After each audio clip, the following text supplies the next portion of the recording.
स्वागत है आपका। आज हम पढ़ेंगे IRTMM 2019 का chapter number 7, rules for movement and block working of track machines. इसके बारे में हम पढ़ेंगे। जनरल जो पैरा 701 जनरल इंफॉर्मेशन है उसके बारे में पढ़ेंगे हम। तो पॉइंट नंबर 1 है कैटेगराइजेशन ऑफ ट्रैक मशीन्स। ठीक है। For the purpose of movement and working track machine are classified in two categories. ठीक है ना। मशीन के मूवमेंट और वर्किंग के हिसाब से जो है ट्रैक मशीन दो कैटेगरीज में डिवाइड की गई है। और भी कुछ कैटेगरीज होती है जिनसे जैसे tamping machine, ballast cleaning machine, regulating machine, उसके एस्पेक्ट से अलग अलग डिफरेंट टाइप्स होते हैं। लेकिन हम यहाँ मूवमेंट और वर्किंग के हिसाब से बात करेंगे तो यहाँ पे दो तरह की ट्रैक मशीन्स होती है। Number 1, track machines hauled by locomotive and self propelled track machines. Track machine hauled by locomotives मतलब कि ऐसी ट्रैक मशीन जिनको लोकोमोटिव से लोको के द्वारा हॉल किया जाता है, मतलब उनको खींचा जाता है उनके द्वारा। और सेल्फ प्रोपेल्ड मतलब जिनका खुद का पावर जनरेशन होता है, खुद से वो इंजन लगा होता है, वो खुद ड्राइव होते हैं। ठीक है। तो सेल्फ प्रोपेल्ड मशीन वो हो गया। और जो होता है track machine hauled by locomotives, तो इसमें इसमें इंपॉर्टेंट है। देखिए, TLE, TRT, PCCM, MDU are the mainly generally falling in this category. TLE मतलब ट्रैक लेइंग इक्विपमेंट, जनरली जिसको हम PQRS या SQRS मशीन्स कहते हैं, वो इसका टेक्निकल नेम है TLE, ट्रैक लेइंग इक्विपमेंट। फिर होता है TRT, ट्रैक लेइंग ट्रेन। इनके फुल फॉर्म्स ही आते हैं कभी कभी एग्जाम में। फिर PCCM, point and crossing changing machine, जो जनरली हम लोग T20 मशीन जो बोलते हैं, वो मशीन यही PCCM इसका टेक्निकल नेम है, point and crossing changing machine. फिर MDU मतलब मग डिस्पोजल यूनिट, मग डिस्पोजल यूनिट। जनरली जैसे हम BCM के द्वारा डीप स्क्रीनिंग जब की जाती है तो जो उसका जो डिस्पोज वेस्ट जो होता है वो ट्रैक के बाहर फेंका जाता है। ठीक है। लेकिन अगर यार्ड में हम काम कर रहे हैं या फिर एक साथ तीन तीन चार चार लाइन है और बीच वाली लाइन में हम काम कर रहे हैं, तो हमारा जो वेस्ट कन्वेयर के थ्रू जो डस्ट है वो उतने दूर तो हम फेंक नहीं सकते हैं, मशीन की इतनी कैपेसिटी नहीं है। तो फिर MDU में हम उसको जो डस्ट है उसको कलेक्ट करते हैं, फिर बाद में उसको डिस्पोज ऑफ किया जाता है। ठीक है ना। तो MDU और ये यूज किया जाता है BCM का जो डिस्पोज ऑफ निकलता है उसके लिए। ठीक है। नेक्स्ट आगे बढ़ते हैं। Rule for movement of material train will apply to this category of the machine. और जो जो ये जो रूल्स है वो मटेरियल ट्रेन जो चलती है, उन जो मटेरियल ट्रेन जो होती है ना, ये वो भी इस कैटेगरीज में आती है और इसके लिए वो रूल्स अप्लाई होंगे। ठीक है ना। आगे क्या लिखा है? Details of movement and working are elaborated in this chapter. इन्हीं मशीन्स के बारे में हम आगे विस्तार से पढ़ेंगे इस चैप्टर में, इसी के बारे में लिखा हुआ है। ठीक है ना। Other track machines when attached with the train or locomotive will also fall on this category. मतलब इनके अलावा ये जो मशीनें दी गई ना, TLE, TRT, PCCM, MDU, इनके अलावा अगर और कोई मशीन है जिनमें लोकोमोटिव जिनमें लोकोमोटिव हॉल किया करके ले जाता है, वो भी इस कैटेगरी में आएंगी। फिर आता है सेल प्रोपेल ट्रैक मशीन्स। ठीक है। तो इसके अंदर क्या पता गया है? Rules for movement and working of self propel track machines are detail in this chapter. जो सेल प्रोपेल मशीन के बारे में हम डिटेल में, उसके मूवमेंट और वर्किंग के बारे में इस चैप्टर में हम डिटेल में स्टडी करेंगे। फिर this category of track machine may also work with the non-self propelled track machines as in one above for effective block relation in the same block section। मतलब जो अपनी सेल्फ प्रोपेल ट्रैक मशीन है वो non self propel मतलब ये hold by locomotive in machines के पीछे भी काम कर सकती है। जैसे हम TLE के पीछे देखा जाता है, जो ट्रैक लेन इक्विपमेंट PQRS SQRS के पीछे जो है tamping machines DGS machine work करती है। तो वो भले वो लोकोमोटिव चलती है लेकिन उस ब्लॉक में, ये सेम ब्लॉक में हम इसको यूज कर सकते हैं for block utilization, effective block utilization और सेम ब्लॉक सेक्शन में टाइम और उस बचाने के लिए। क्योंकि तो अलग से इसके लिए ब्लॉक लेना पड़ेगा, तो इसी ब्लॉक में, सेम ब्लॉक में हम इस सेल्फ प्रोपेल्ड मशीन को भी यूज कर सकते हैं, जैसे अदर इन मशीन में जैसे करते हैं इनके पीछे भी कर सकते हैं। ठीक है। तो इसमें से ये पूछा जा सकता है कि जो सेल्फ प्रोपेल्ड ट्रैक मशीन कौन कौन सी होती है।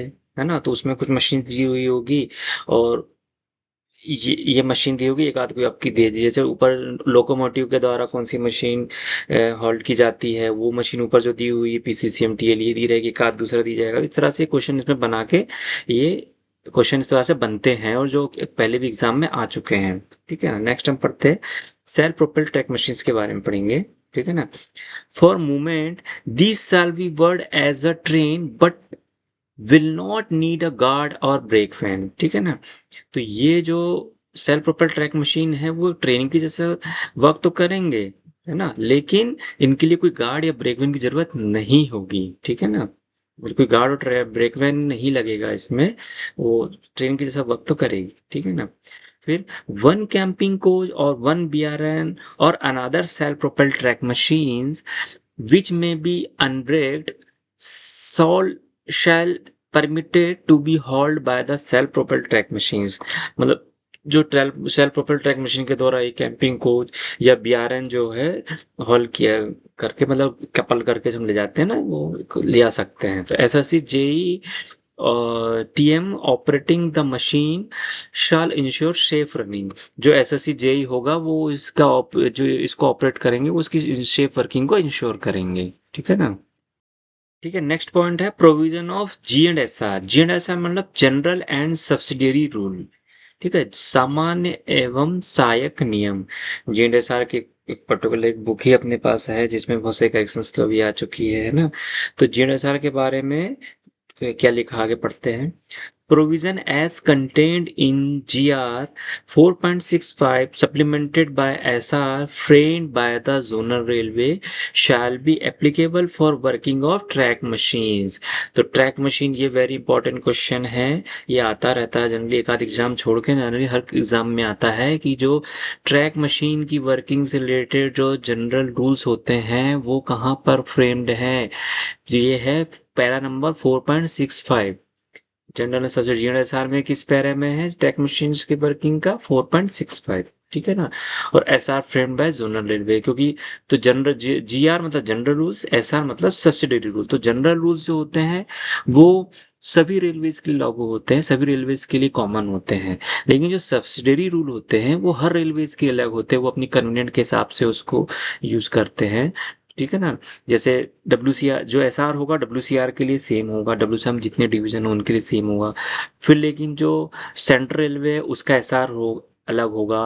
एस आर जो है किसी रेलवे का सेम भी हो सकता है, डिफर भी हो सकता है, वो डिपेंड करता है वहाँ के रेलवेज में क्या प्रैक्टिस में है वो। ठीक है ना, बाकी जनरल रूल लेकिन वो ऑल इंडियन रेलवेज के लिए एप्लीकेबल होगा। आगे बढ़ते हैं।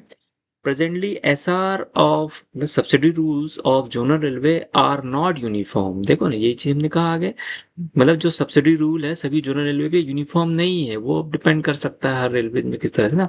Objective should be have common or unified SR for all zonal railway for common aspect of track machine working। जो उनका ऑब्जेक्ट्स है जो अपना सब्सिडी रूल का, वो यूनिफाइड हो सकता है रेलवे ट्रैक मशीन वर्किंग के लिए। ठीक है ना, लेकिन जरूरी नहीं कि सेम हो। ठीक है ना, specific provision in respective subsidiary rule shall deal with specific circumstances prevailing in individual zonal railway। ठीक है ना, स्पेसिफिक प्रोविजन, हर रेलवे का वही बात वही होगी कि हर रेलवे अपना वर्किंग के हिसाब से उसको फ्रेम करता है सब्सिडी रूल जो है ना। ठीक है ना, नेक्स्ट है knowledge of G and S R. मतलब कई बार ये फुल फॉर्म भी आ जाते हैं, जी एंड एस आर का फुल फॉर्म क्या होता है, जनरल एंड सब्सिडी रूल जो होता है। तो knowledge of G and S R जो है इसकी जानकारी हमें होनी चाहिए। ठीक है ना, तो आगे क्या कहा इसमें देखिए। Track machine staff shall be convergent with the relevant provision of G and S R. तो ट्रैक मशीन स्टाफ को जो है जी एंड एस आर के जो प्रोविजंस दिए हुए हैं उसके बारे में जानकारी होनी चाहिए। वो उसमें जो भी रूल्स होते हैं, कैसे वर्किंग होती है, ऑपरेशंस होते हैं, क्या रूल्स है, उनको फॉलो करना है हमको। ठीक है ना, आगे क्या कहा है, adequate knowledge of provision of G and S R shall be important during the initial and refresher training courses conducted in ZRTI. जो इसके पर्याप्त जो जानकारियां होती, जो नॉलेज होता है वो जी एंड एस आर में जो इनिशियल ट्रेनिंग या रिफ्रेशर कोर्सेज में होते हैं जो कि जेडआरटीआई में कंडक्ट होती है। जैसे डब्ल्यू सी आर का जो W C R central railway इन लोगों का जो जेडआरटीआई भुसावल है वहाँ पे होता है ट्रेनिंग इन लोगों की, तो वहाँ पे ये जी एंड एस आर की जानकारी वो लोग देते हैं, वहाँ पे सारे रूल्स के बारे में बताया जाता है, ठीक है ना। तो एडिक्वेट नॉलेज हम लोगों को वहाँ से प्राप्त होता है। फिर कहा जाता है list of standard for given in annexes 7.1। Annexes 7.1 कुछ स्टैंडर्ड फॉर्म जो दिए हुए हैं, आइए चलो उसका स्टडी करते हैं। देखिए ये हमारा एनेक्सस 7.1 है। इसमें हम स्टैंडर्ड फॉर्म्स के बारे में दिए हुए हैं, मतलब बेसिकली अथॉरिटीज होती है जो हमारे वर्क में यूज होती है। वैसे देखो कि जो ट्रैक मशीन मैनुअल है वो तो पूरे इंडियन रेलवे के लिए कॉमन है। तो इसमें बहुत सारी अथॉरिटीज ऐसी होगी जो हमारे रेलवेज में एप्लीकेबल नहीं, क्योंकि बताया गया था कि जो जनरल सब्सिडी रूल्स है हर रेलवेज के लिए सब्सिडी रूल सेम नहीं होते हैं, अलग अलग होते हैं। वहाँ के वर्किंग का कल्चर जो होता है, जो प्रैक्टिस होती है, उसके आधार पे ये सब यूज में आती हैं। तो ट्रैक जो बहुत सारी अथॉरिटी जैसे वैसे स्टार्टिंग परमिट T310, T691, ये सब अथॉरिटी हमारे यहाँ यूज में नहीं होती, तो इनके बारे में हम डिस्कस नहीं करेंगे। हम जो हमारे यहाँ यूज में होती मेन हम उनके बारे में स्टडी करेंगे। जैसे इंपॉर्टेंट अथॉरिटी ये है, authority to pass signal in on or defective position, T3693 भी, ये वेरी इंपॉर्टेंट अथॉरिटी है, जनरली आमदन में देखने में आती है। मतलब कि सिग्नल को ऑन या डिफेक्टिव पोजीशन में पास करना है तो उसके लिए T3693 भी अथॉरिटी हमें दी जाएगी, जो कि ब्लू कलर से पेंटेड होता है। फिर आगे इंपॉर्टेंट अथॉरिटी है कॉशन ऑर्डर, जो कि T409 होता है। फिर अगर किसी सेक्शन में नील कॉशन ऑर्डर, दो स्टेशन के बीच में मूवमेंट होना है और वहां पे कॉशन नहीं है, तो नील कॉशन ऑर्डर TA409 दिया जाता है, जो ग्रीन फॉर्म में होता है। फिर रिमाइंडर क्वेश्चन ऑर्डर की बात करें तो TB409 होता है।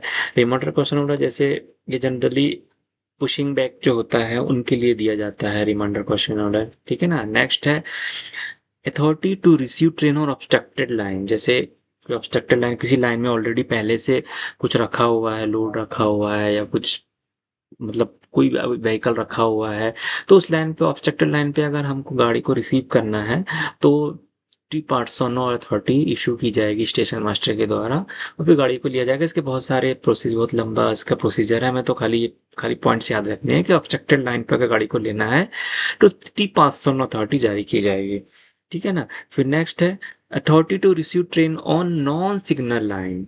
अगर जैसे ऑब्स्ट्रक्टेड लाइन के लेने का तो 500, लेकिन नॉन सिग्नल लाइन है उस पर अगर हम लोग को रिसीव करना है ट्रेन को, तो उसके लिए T510 अथॉरिटी इशू की जाएगी, ठीक है। फिर authority to start from non signal line, जैसे हम उसके लिए T500 वगैरह, ये अगेन वेरी इंपॉर्टेंट अथॉरिटी है। जैसे नॉन सिग्नल लाइन है, वहां से हम लोग को सीधे ब्लॉक सेक्शन में जाना है, अगले स्टेशन में जाना है, तो वहां पे सिग्नल नहीं है, तो नॉन सिग्नल लाइन से अगर प्रोसीड करना है तो उसके लिए हमें T500 वगैरह अथॉरिटी इशू की जाएगी। मतलब जिस लाइन में कोई सिग्नल नहीं होता और वहां से हमें आगे बढ़ना है तो उसके लिए T500 वगैरह अथॉरिटी यूज की जाएगी। Authority to start a train from a line with common starter line, T512। जैसे जनरली यार्ड वगैरह में यूज होता है, जैसे बहुत सारी लाइन होती है एक साथ, तो क्या है, दो लाइनों के लिए या कई तीन चार लाइन, कई भी ढेर सारी लाइन हो सकती है, उनके लिए एक स्टार्टर होगा। तो T512 जिस भी ट्रेन के ड्राइवर को दी जाएगी वो वहां से प्रोसीड करे। ये नहीं कि स्टार्टर दिया हुआ है तो उस लाइन पे अगर चार लाइन के लिए एक स्टार्टर है तो चारों बढ़ जाएंगे, नो। जिस भी ड्राइवर को T500 वगैरह अथॉरिटी दी जाएगी वो, ठीक है ना, तो T512 जिसको जाएगी वो स्टार्ट होगा। फिर नेक्स्ट है authority to proceed for relief engine or train in occupied block section, TA602। जैसे किसी ब्लॉक सेक्शन में कोई ट्रेन फेल हो जाए, कोई मशीन जैसे ट्रैक मशीन फेल हो जाए, तो वहां पे असिस्टिंग इंजन भेजना पड़ता है हम लोगों को, ताकि उसको पुल करके ले आए, उसको खींच के लाएगा ना कपल करके, तो उसके लिए TA602 अथॉरिटी इशू की जाएगी, ठीक है। नेक्स्ट है authority for opening communication during total interruption of communication on single line, TB602। जैसे सिंगल लाइन सेक्शन है और टोटल कम्युनिकेशन फेलियर हो जाए, मतलब कि एक स्टेशन से दूसरे स्टेशन पर जैसे स्टेशन मास्टर आपस में बात करके लाइन क्लियर लेते हैं, तो वो उनसे लाइन क्लियर का ब्लॉक इंस्ट्रूमेंट फेल हो जाए, जो टेलीफोन से बात करते हैं वो फेल हो जाए, कंट्रोल फोन फेल हो जाए, मतलब आप आपस में बात ही ना, मतलब कम्युनिकेशन टोटल फिनिश हो गया, मतलब फेल हो गया, मतलब टोटल कम्युनिकेशन फेल हो गया, तो उस कंडीशन TB602 दिया कि इसकी बहुत लंबी प्रोसेस है, कैसे गाड़ी पास हो चाहिए, उसका एक प्रोसीजर है, वो आगे पढ़ा जाएगा बाद में। लेकिन फिलहाल हमें जानने के लिए जरूरी है कि TB602 कब दिया जाता है। सिंगल लाइन होता है और कम्युनिकेशन को स्टार्ट करना है तो उस कंडीशन के लिए TB602 इशू की जाएगी, ठीक है ना। और कलर वलर इतना इंपॉर्टेंट नहीं है इसका, ठीक है ना, आप खाली अथॉरिटी याद रखें वही बहुत है। फिर सेम वही चीज है कि authority for working of train during total interruption of communication on double line, TC 602, ठीक है ना। तो टीसी 602 कब जाए, डी डबल लाइन में यूज होगी, मतलब जो टोटल कम्युनिकेशन फेलियर हो गया, मतलब एसीए बोला जाता है जनरली, ऑल कम्युनिकेशन फेल अगर हो जाता है, तब सिंगल लाइन के लिए टीबी 602 और डबल लाइन के लिए टीसी 602, सिंगल लाइन के लिए टीबी 602, डबल लाइन के लिए टीसी 602 इशू किया जाएगा। आजकल तो ये पॉसिबल ही नहीं है, क्योंकि टेलीफोन है आजकल, इतना मोबाइल फोन का जमाना है, तो ऐसा तो कभी हो, अब शायद ही ऐसा हो कि ब्लॉक इंस्ट्रूमेंट भी फेल, जो टेलीफोन ब्लॉक टेलीफोन भी फेल, आपका मोबाइल से भी नेटवर्क चला जाए, ऐसा बहुत रेयर केस में होगा। लेकिन फिर भी अगर ऐसा होता है तो ये अथॉरिटीज यूज करके हम कम्युनिकेशन करके लाइन क्लियर ले सकते हैं अगले स्टेशन से। उसका एक लंबी प्रोसीजर है, वो आगे डिस्कस किया जाएगा, ठीक है। नेक्स्ट है authority for temporary single line working on double line section, TD 602। तो जैसे एक दो लाइन है, ठीक है, दो या मल्टीपल लाइन भी हो सकता है। तो एक लाइन अगर डिस्टर्ब हो गया, मतलब डिस्टर्ब हो गया मतलब एक्सीडेंट हो गया वहां पे, या कुछ ब्रीचेस हो गया, बाढ़ आ गया, तो उसमें कुछ डिफिकल्ट है उसमें, मतलब फॉल्टी हो गया लाइन, मतलब ट्रेन का मूवमेंट पॉसिबल नहीं है, या मेगा ब्लॉक कुछ ऐसा अरेंज किया हुआ जैसे ट्रेन का मूवमेंट नहीं है, तो ट्रेन बाजू वाली जो लाइन है उसी से जाएगी, उसी से आएगी, मतलब जिसको नॉर्मली टीएसएल कहा जाता है। तो टीएसएल टेम्पररी सिंगल लाइन जो होता है, तो उसके कंडीशन के लिए टीडी 600 तो अथॉरिटी इशू की जाती है। नेक्स्ट है कंडीशनल लाइन के लिए ticket up, TG 602, conditional line के लिए टिकट डाउन, टीएच 602। ये जो टोटल कम्युनिकेशन फेल होता है उसी उस टाइम पे यूज की जाने वाली अथॉरिटीज है ये, जो आप जब पढ़ेंगे उसके बारे में तो फिर आपको पूरा समझ में आ जाएगा। फिर ये अगेन वेरी इंपॉर्टेंट अथॉरिटी है शंटिंग ऑर्डर, जो कि टी 806 इसका फॉर्म नंबर है, ठीक है ना। फिर नेक्स्ट है authority to pass automatic semi automatic manual operated or gate signal, TA 912। जो ऑटोमेटिक सिग्नल की बात करेंगे तो टीए 9 से इसकी सीरीज स्टार्ट हो ऑटोमेटिक के लिए। तो ऑटोमेटिक सिग्नल को ऑन में अगर पार करना है, उसका मैनुअल है, कोई सिग्नल है वहां पर, या कोई गेट सिग्नल है और वो खराब है, तो हम टीए 912 को इशू करके उस सिग्नल को पास कर सकते हैं, ठीक है ना। फिर authority to proceed without line clear in automatic block signal territory, TB 912।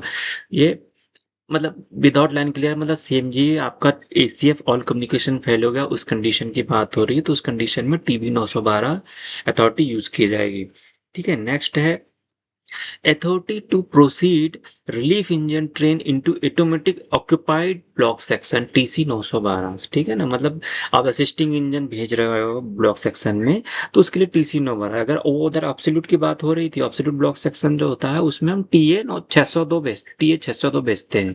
लेकिन अगर एब्सोल्यूट की बात ऑटोमेटिक की बात करेंगे, तो ऑटोमेटिक में अगर हमको असिस्टिंग इंजन भेजना है तो टीसी 900 पर अथॉरिटी यूज की जाएगी, ठीक है ना। टीए 602 एब्सोल्यूट में किया जाएगा, लेकिन अगर ऑटोमेटिक में अगर हमको असिस्टेंट इंजन भेजना है तो टीसी 900 बाय अथॉरिटी यूज की जाएगी। फिर authority to pass atomic block signal during prolong failure of signal, तो कोई सिग्नल लंबे टाइम से, ऑटोमेटिक सिग्नल की बात हो रही है, ऑटोमेटिक टेरिटरी में अगर कोई लंबे टाइम से कोई सिग्नल फेलियर हो रहा है, तो खराब पड़ा है, तो टीडी 912 उसके लिए इशू की जाएगी। फिर ये इम्पोर्टेंट है, फिर ये है, ये अगेन इम्पोर्टेंट अथॉरिटी है paper line clear ticket up, TC 1425, paper line clear ticket down, TD 1425। तो जो पीएलसीटी होती है जनरली, जो हम जैसे रॉन्ग लाइन से प्रोसीड कर रहे हैं उसके लिए अगर अगले स्टेशन पे क्लियर कर रहे हैं तब आपको दिया जाएगा, या फिर आपका ब्लॉक इंस्ट्रूमेंट फेल हो जाएगा, है ना, तो उस टाइम पे हम पीएलसीटी इशू की जाती है, और पीएलसीटी इशू से हम क्या अगले स्टेशन पे जाने के लिए अथॉरिटी टू प्रोसीड होती है एक्चुअली ये, तो अगले स्टेशन पे लाइन क्लियर ले लिया गया है, ये आपको इसकी गारंटी देता है ये, तो यह उसकी अथॉरिटी होती है। तो टीसी 1425 अगर अप से जाएंगे तो टीसी 1425, अगर डाउन से जाएंगे तो टीडी 1425 अथॉरिटी इशू की जाएगी। तो ये हो गया एग्नेजा 7.1। आगे हम बढ़ते हैं वापस से, ठीक है। आगे आगे है Manning of track machine and position of safety equipment, ठीक है ना। सेफ्टी इक्विपमेंट के बारे में इसमें डिस्कस कर रहे हैं। तो all track machine shall be manned by competent railway servant authorised to work the machine.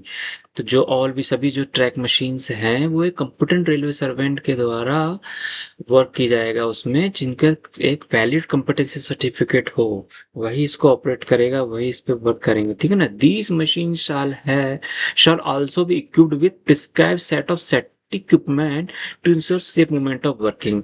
तो इसलिए हर मशीन में क्या सेफ्टी इक्विपमेंट्स होते हैं जो सेफ वर्किंग के लिए, मशीन मूवमेंट के लिए यूज होता है।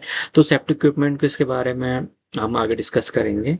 नेक्स्ट पॉइंट है salient information on track machine. Following information shall be painted on track machine at pre-decided location.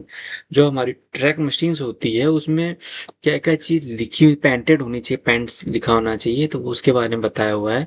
Designation of controlling officer deputy CTM, जो हमारा ट्रैक मशीन के कंट्रोलिंग ऑफिसर होते हैं वो डिप्टी CTM सर होते हैं। तो उनका बारे में लिखा होता है ना, कंट्रोल बाय डिप्टी CTM। और फिर नेम बाय ओनिंग रेलवे, मतलब किस रेलवे के द्वारा वो ऑपरेट किया जा रहा है, मतलब किस रेलवे कंट्रोलिंग ऑफिसर जो है किस रेलवे के, जैसे WCR के हैं तो डिप्टी CTM WCR, और डिवीजन में लिख देते हैं BPL, ऐसा है तो भोपाल है तो BPL, जबलपुर तो JBP, इस तरह से है ना। ठीक है, और क्या लिखा होगा मशीन में इसके बारे में, track machine number with model, track machine का नंबर लिखा होता है, एक प्लेट लगी होगी उसमें आप देखते होंगे, उसमें ट्रैक मशीन का नंबर होता है, मॉडल लिखा होता है। जैसे ट्रैक मशीन हम जैसे 0932 मशीन लिखा हुआ CSM मशीन होगा, उसका मॉडल नंबर जैसे CSM 970, इस तरह से कुछ भी जो मॉडल नंबर होगा वो लिखा जाएगा। ट्रांसपोर्टेशन कोड लिखा होगा, ठीक है ना। Month and year of commissioning, जो प्लेट्स होगी उसमें मंथ ईयर ऑफ कमीशनिंग भी लिखी जाएगी कि इस मशीन की कमीशनिंग कब हुई है, ठीक है ना। Date of last POH and IEH done, कब किया गया उसका लास्ट POH IEH कब किया गया था, इसकी इंफॉर्मेशन उसमें पेंटेड की जाएगी। और maximum permission speed when self propelled coupled with other track machine and other attached with train formation as per speed certificate of RDSO sanctioned by railway board. और उसमें जो है मशीन की सेल्फ प्रोपेल्ड में maximum speed क्या रहेगी, और couple करने के बाद उसकी मैक्सिमम परमिशन स्पीड क्या रहेगी जो RDSO ने सर्टिफाइड किया है। तो ये लिखी होती, जैसे CSM की बात करें तो 60 kmph उसकी सेल्फ प्रोपेल्ड में है, और अगर हॉल्ट करके चलते हैं, कपल टो करके चलते हैं अपन, कैंपिंग कोच टो करके चलते हैं तो 50 kmph उसकी मैक्सिमम परमिसिबल स्पीड हो जाती है जो RDSO द्वारा सर्टिफाइड है जो स्पीड। फिर आगे क्या है, maximum height and width of track machine in close condition, ठीक है ना। मशीन की विड्थ और हाइट के बारे में लिखा जाएगा उसमें, कितनी विड्थ होती कितनी हाइट होती है, ठीक है। और axle load, wheel base, overall length of the machine, ठीक है ना। एक्सल लोड भी लिखा रहेगा, व्हील बेस लिखा रहेगा, overall length of the machine की ओवरऑल लेंथ कितनी है वो भी लिखा जाएगा। और जैकिंग पॉइंट, ये लिफ्ट है यार, मतलब मशीन में जैकिंग पॉइंट्स होते हैं ना, जैसे कुछ जैक लगा के जैसे किसी मशीन को लिफ्ट करना होता है तो किस पॉइंट पे हम जैक लगाएंगे जहां से लिफ्ट करते हैं वहां पे, तो जैकिंग पॉइंट लिखा होगा, जैसे लिफ्ट एयर लिखा रहेगा वहां पे, उस पॉइंट से हम जैक करके लिफ्ट मशीन या जो भी इक्विपमेंट है उसको लिफ्ट कर सकते हैं। ठीक है, आगे है next para 702, operation and working of track machines, ठीक है ना। तो रिस्पॉन्सिबिलिटी ऑफ ट्रैक मशीन की क्या रिस्पॉन्सिबिलिटीज है उसके बारे में हम थोड़ा डिस्कस करते हैं।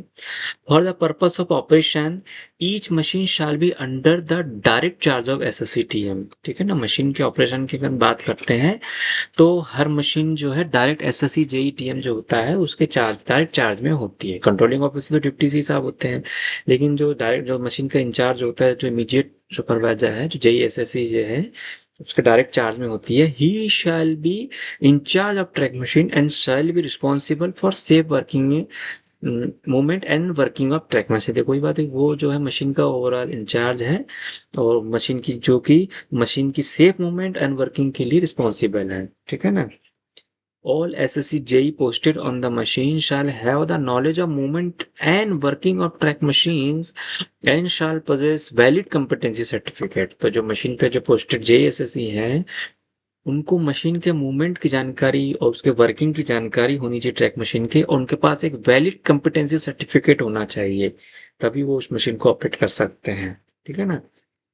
Total number of person including railway staff allowed in the driving cab for of each machine shall not normally exceed 5। ये क्वेश्चन पहले रिपीट हो चुका है और ये अगेन इंपॉर्टेंट क्वेश्चन बनता है यहाँ पे जो आप इसके अंदर देख रहे हैं, ठीक है ना। तो क्या total number of person including railway staff allowed in the driving cab of each machine shall not normally exceed 5। ठीक है ना, मतलब जब ड्राइविंग केबिन में रहेंगे तो सभी लोग ड्राइवर मतलब मशीन जो सुपरवाइजर हैं और जो स्टाफ है सभी को मिलाकर 5 लोग से ज्यादा एक उस ड्राइविंग केबिन में नहीं होने चाहिए। ठीक है ना, ये स्ट्रिक्टली लिखा हुआ है, 5 से ज्यादा उस केबिन में ड्राइविंग केबिन में नहीं होना चाहिए। ठीक है, नेक्स्ट है supervision of work of track machine. Track machine के सुपरविजन के बारे में बताया गया है। तो the track machine shall work under the direct supervision of an engineering official. ठीक है ना, ये क्वेश्चन भी एक बार आ चुका है, रिपीट हो चुका है कि जो ट्रैक मशीन जो होता है किसके डायरेक्ट सुपरविजन में होगा, इंजीनियरिंग ऑफिशियल। तो not below the rank of SSC J P way who will be responsible for taking the traffic block, coordinating for shunting in the yard, entry of the machine into the block section, protection of line while the work is in progress, and timely clearance of block and track machines from the section to the station after the completion of the work, ensuring the safety of tracks. ठीक है ना, तो ये simply लिखा गया है कि जो ट्रैक मशीन होती है इंजीनियरिंग ऑफिशियल के डायरेक्ट सुपरविजन में होगी। जो इंजीनियरिंग ऑफिशियल हमारा कौन है होता है ट्रैक मशीन का डायरेक्ट, जो पीडब्ल्यूआई जो होता है, सिंपली जेई एसएससी पीवे पीडब्ल्यूआई जो होता है वो रिस्पॉन्सिबल है, जो कि मशीन के ट्रैफिक जो ब्लॉक लेगा, ब्लॉक लेने का जवाबदारी उसकी है।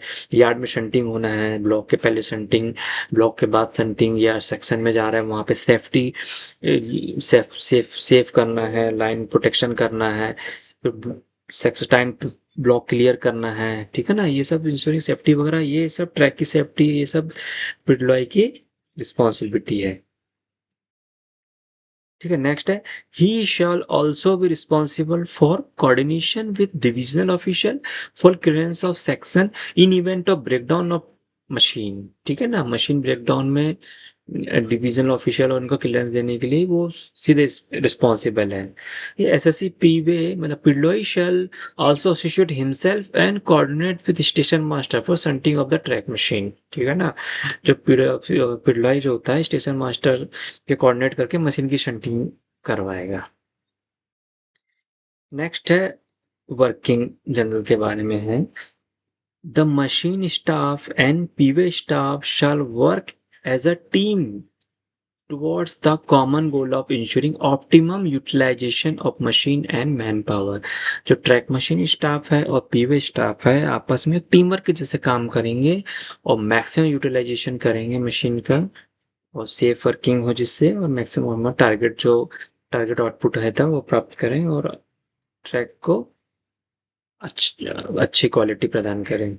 ठीक है ना, नेक्स्ट पॉइंट है the machine staff shawl ensure adequate attention to the machine in time as prescribed in RDSO and manufacturer manuals in respect of their machine and keep the machine ready for availing stipulated block। ये है कि daily आपका daily schedule के बारे में है, कुल मिला के डेली शेड्यूल हम लोग को प्रॉपर करना है। जो डेली शेड्यूल में जो पॉइंट्स RDSO द्वारा या मैन्युफैक्चर जो द्वारा जो बनाए गए हैं उसमें उसके अकॉर्डिंग सारे आपको डेली शेड्यूल के पॉइंट्स अटेंड करने हैं और मशीन को रेडी करना है ब्लॉक लेने से पहले। ठीक है ना, they should in consultation with PWI staff, engineering controller, track machine control, be aware of corridor block, MOU provision and line block, spell and plan out their maintenance activity in such a manner that blocks are availed without any lapses. फिर वही block के बारे में पिडलॉय block demand करेगा और time से block clear करना है, लैप्स नहीं होना चाहिए। अच्छा, ये एमओयू मतलब memorandum of understanding, corridor block जो होता है मेमोरेंडम ऑफ अंडरस्टैंडिंग प्रोविजन होता है, वो उसके बारे में है, एमओयू वो होता है। आगे है the machine incharge shall invariably inform SSC JVPV and if not available to station master or engineering control about readiness or otherwise of the machine of working every day well in time। वही मतलब machine जब ready हो जाती है तो पिडलॉय को inform करेगा, पिडलॉय नहीं है तो स्टेशन मास्टर या इंजीनियरिंग कंट्रोल को बताएगा कि मशीन काम के लिए रेडी है, अदरवाइज लिखा ना रेडीनेस और otherwise of the machine of working every day well in time. जो ड्यूटी आवर्स टाइम जो दिया है मेंटेनेंस के लिए जो टाइम दिया होता है उससे से 1 घंटे का मेंटेनेंस है तो 1 घंटे मेंटेनेंस का जो रेडी हम देते हैं तो वो रेडी देंगे, उसके बारे में कहा गया है इसमें। नेक्स्ट है the machine shall be berthed in the siding safely as stipulated in the GNSR, and PV staff shall arrange for watchmen for the machine during the non-working shift. The watchman for machine should not be frequently changed। ठीक है ना। तो ये है तो जो जो machine है हमारी GNSR के अकॉर्डिंग साइडिंग सेफली स्टिपुलेटेड इन GNSR। जो हमारी मशीन है जो मशीन साइडिंग में होनी चाहिए प्रॉपर, मतलब फॉलीमार क्लियर होने चाहिए, प्रॉपर सेफ तरीके से सेफली लिखा है ना, सेफली साइडिंग में रखी होनी चाहिए। और पिडलाई जो है ये क्वेश्चन इसमें से भी आता है कि वॉचमैन को हु विल प्रोवाइड वॉचमैन। तो जो पिडलाई है नॉन वर्किंग शिफ्ट मतलब ड्यूटी आवर्स हो गया, उसके बाद क्या है उसके मशीन की प्रोटेक्शन के लिए वॉचमैन डिप्यूट किया जाएगा पीवे साइड से। तो वो पीवे साइड से वॉचमैन प्रोवाइड किया जाएगा। और ये कहा गया है कि the watchman of machine should not be frequently change. जो वॉचमैन मशीन पे डिप्यूट किया जाएगा उसको फ्रिक्वेंटली चेंज नहीं किया जाएगा, एक जो चल रहा है पर्टिकुलर वो चलेगा। हाँ जब वो रेस्ट करना हो उसका कोई इमरजेंसी हो तब उसको रिलीव करके दूसरा लगा सकते हैं, लेकिन एक है तो पर्टिकुलरली उसी व्यक्ति को कंटिन्यू लगाना चाहिए। ठीक है ना। नेक्स्ट है the machine in charge on arrival shall check up the condition of machine and report any unusual features observed by him, such as disturbance to the machine at the berthing place, missing of part, etc., and initiate appropriate action as per extend rule.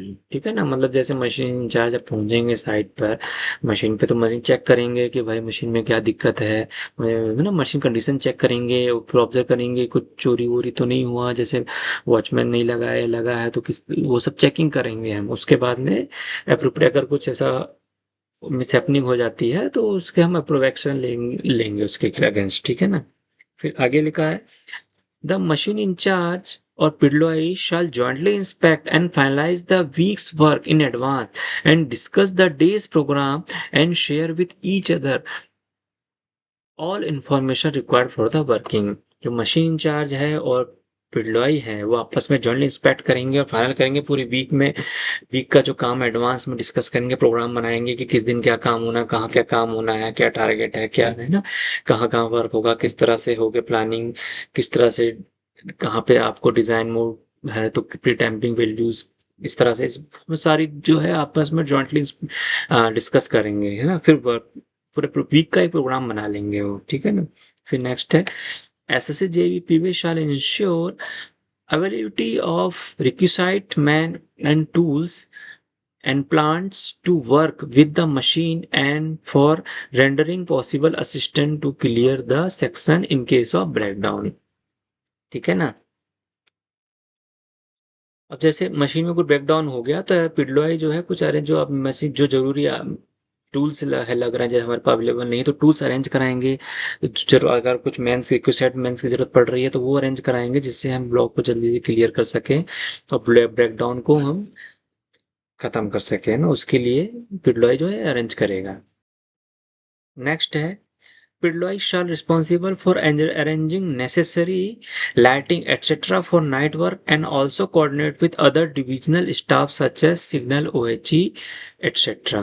जैसे हम night shift होती है तो lighting की जो facilities है वो पिडलॉय arrange करेंगे और अदर जो डिपार्टमेंट है जैसे सिग्नल है OHE वाले उन लोग से कोऑर्डिनेट करेगा जब वर्किंग किस तरह से करना है उससे आपसे है ना। जैसे एक्सेल काउंटर का एरिया में उनको टैंपिंग पैकिंग करना है वर्क करना है तो वो सिग्नल वालों को इन्फॉर्म करेंगे।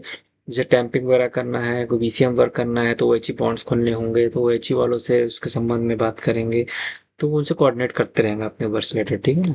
नेक्स्ट है it should be ensure by the machine incharge that no person climb to the top of any machine without OHE block in electrified section। आजकल तो सभी लगभग इलेक्ट्रिफाइड सेक्शन है तो वहां पे इंचार्ज इंश्योर करेगा कि कोई भी जो स्टाफ है वो मशीन की छत पे बिना OHE ब्लॉक के नहीं चढ़ेगा।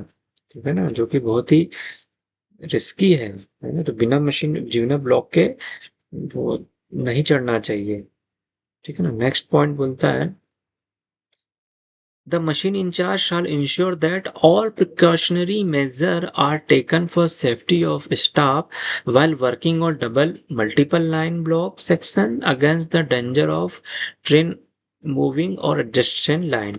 तो मशीन इंचार्ज है वो अपने स्टाफ के प्रोटेक्शन के लिए भी वर्क, जैसे डबल लाइन है, जैसे तो डबल लाइन में ब्लॉक वर्क कर रहे हैं तो इंजन की आवाज भी आती है, तो जो हूटर वगैरह बजाना, मतलब सब स्टाफ को कुल मिला के सेफ उनके बारे में काउंसलिंग करते रहना बीच में कि अपनी लाइन पे चलना है, और वार्न करना है कि गाड़ी आ रही तो उनका टेंशन लेना कि गलती से कोई दूसरी लाइन पे चला तो नहीं गया है ना।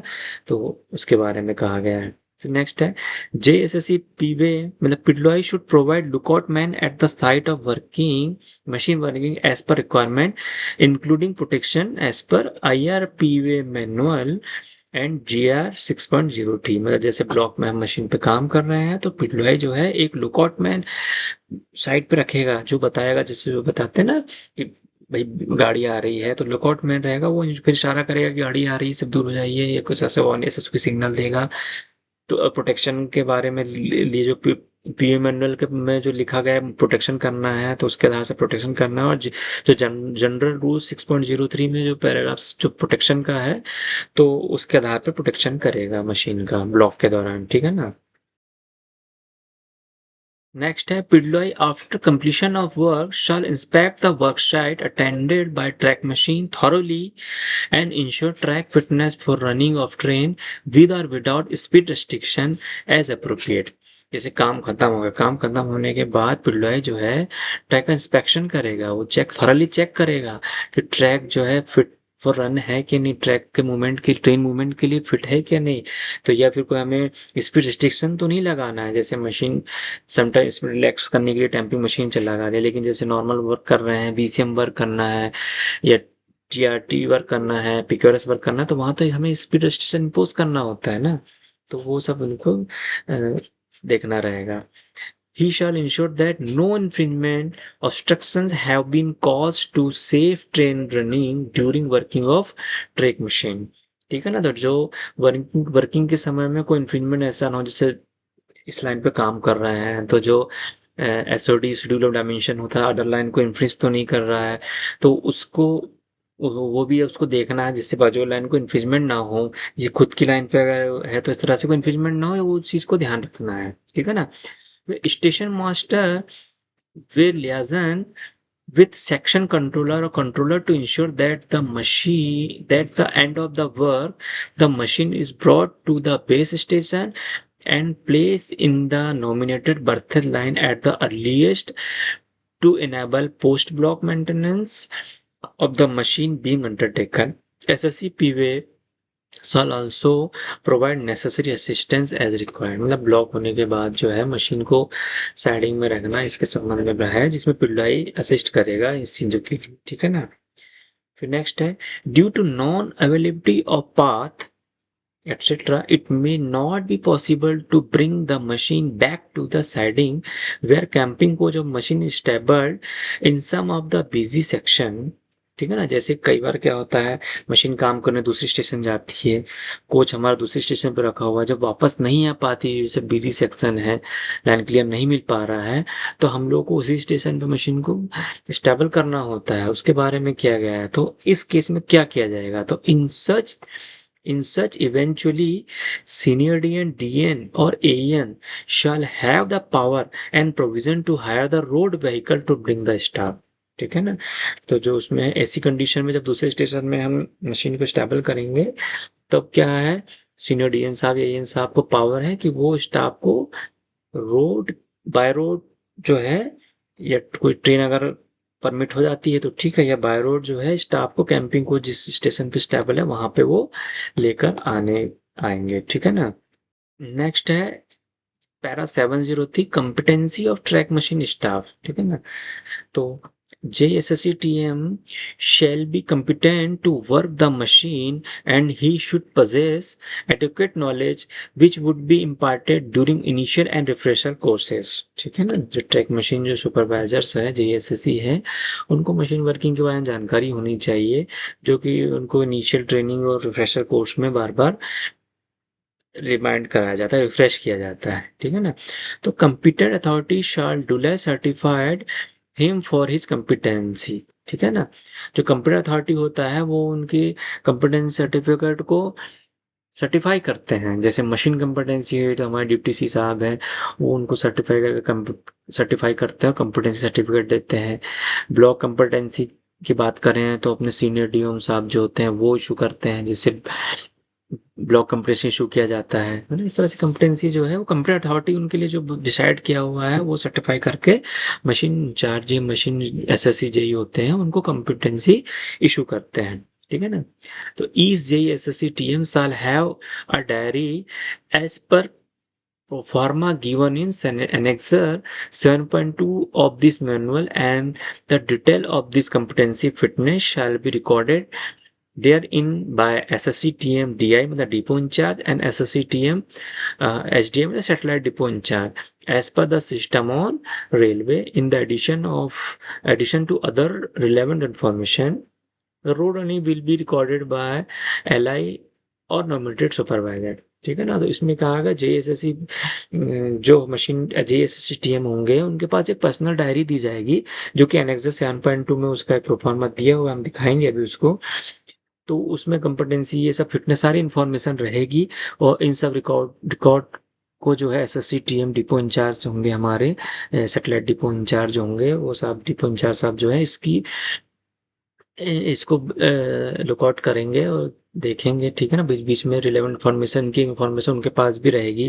जैसे रोड लर्निंग है उनका रिकॉर्ड भी होगा, तो इसमें क्या लिखा, road learning will be recorded by LI. LI जो हमारे जो लोको इंस्पेक्टर होते हैं एलआई, वो रोड लर्निंग इन्फॉर्मेशन रहेंगे, और जो कि इसमें आगे दिया हुआ है, बताएंगे कि कितने लोगों के लिए कितना लोगों रहेंगे, या कोई लोगों इंचार्ज नहीं है तो हो सकता है नॉमिनेट सुपरवाइजर है वही रिकॉर्ड कर रहा है कि वही चेक करेगा अलाई कौन है। अब अलाई जो मतलब आपका जो लोड लर्निंग है कब किया था आपने, कब ड्यू हो रहा है, तो नॉमिनेट सुपरवाइजर हो सकता है या एलआई को नॉमिनेट कर सकते हैं इन कार्यों के लिए, जिससे कि आप लोड लर्निंग की मॉनिटरिंग की जा सके। नेक्स्ट है मेडिकल फिटनेस ऑफ पीएमई, ठीक है ना। Medical fitness of PME,